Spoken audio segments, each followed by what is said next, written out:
data of 2007. Yeah.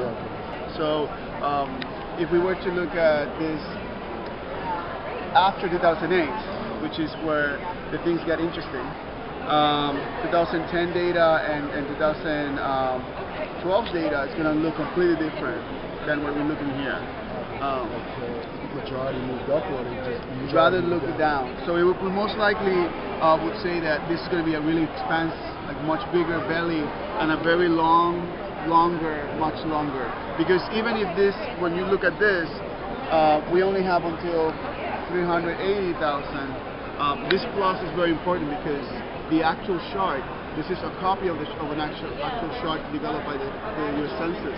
The actual chart goes to the billions of dollars. What is really interesting here is the distance between the groups. Not necessarily only that there are fewer, but it's the distance between this one and this one. And the further you go up, you're going to find that the gaps are much bigger and much bigger. And it gets thinner and thinner and thinner and thinner. And that's exactly what we, as sociologists, we ask the questions of, so what does this mean? What does it actually reflect? Is it simply income? If there's any other factor, like you ask, like how come that we only have this group here, even though they are, there's no managerial doctors, lawyers here? Well, because occupation matters, but there are other things beyond occupation, right?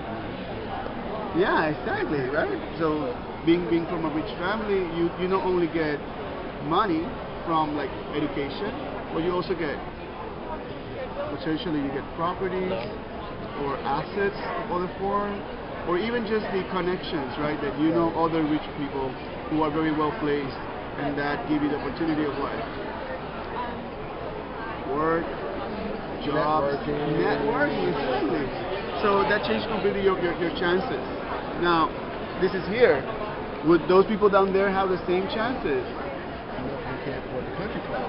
Exactly, right? And in the country club, you don't only get, is the hangout. It's also the conversation, the network.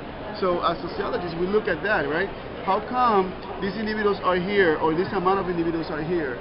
How come this is the demographics of those groups? How come we have such a big belly down there? So that's in the part of explanation. The other part of sociology will be, so if we were to not only explain it, try to provide solutions, how we go about it, right? So by noticing what are the factors, we can actually place also potential solutions, potential programs, or policy recommendations that can serve individuals to change their condition, or society to change the conditions of others. Like networking, that's an excellent idea, right? How you improve network for other people, the people that don't have the access to the country club.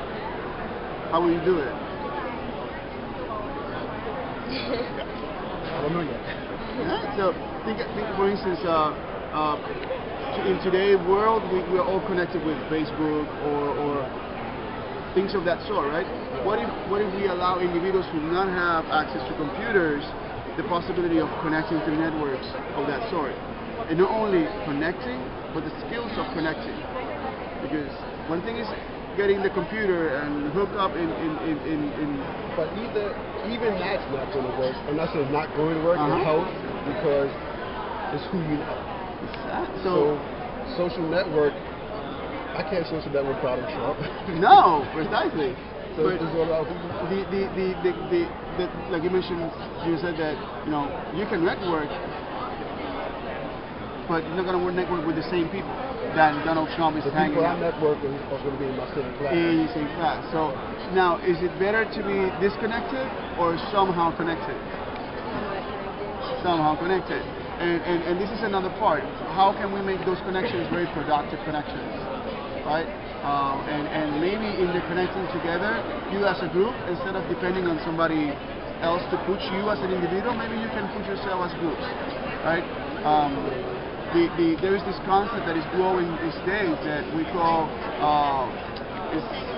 autogestión in Spanish, which is like it's not self-help, but autonomy, community autonomy, where organizations at the community level are developing their own opportunities, their own tools, how to improve their conditions in their communities, how to improve the conditions for their youth in their communities, so they can move forward.